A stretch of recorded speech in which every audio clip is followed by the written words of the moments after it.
Supplementary, a day in 2889 of an American journalist, written by Jules Verne. See the characters. Frances Bennett, the managing editor of Earth Herald. Mrs. Edith, wife of Mr. Bennett. Cash, astronomical reporter. Collie, reporter. Aerocoachman who drives a motor car. A young man, intelligent, first inventor. The second inventor, another inventor of rotation. See the key points of the story. The story speaks about the people of the 29th century who live in fairyland, though they do not seem to realize it. In this futuristic story written in 1889, the writer describes how he visualizes the world 1,000 years later, a world of technological advancements. See the gist of the story. The year in 2889, the date is 25th July and the place is the office block of the managing editor of the Earth Herald, the world's largest newspaper, which is not printed but spoken.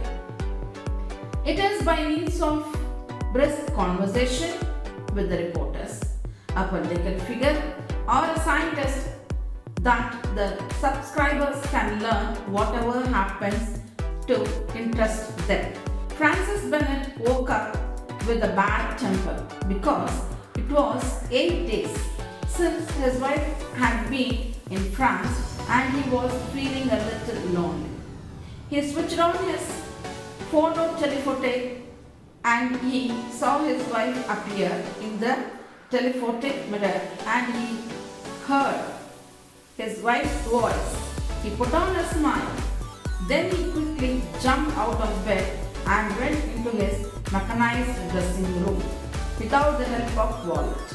The wallet means personal maid attendant who helps a person. The machine deposited Frances Bennett washed, shaved, shod, dressed and buttered from top to toe on the threshold of his office. The round of journalistic work was now begun. Having given little lesson to the novelist, Frances Bennett continued his inspection and went on into the reporter's room. His 1,500 reporters were passing on to subscribers the news which had come in during the night from the four quarters of the earth. In his office, he inquired the astronomical reporters, Cash and Corley, about the latest news.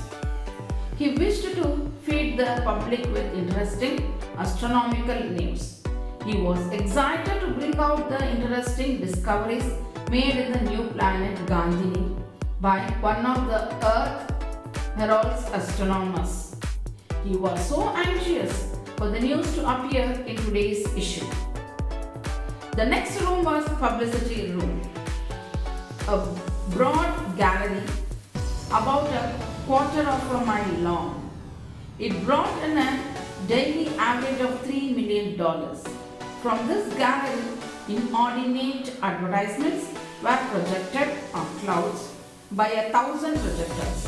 They were so large that they could be seen all over the country. Then he reached his dining room. He had abundant domestic cooking.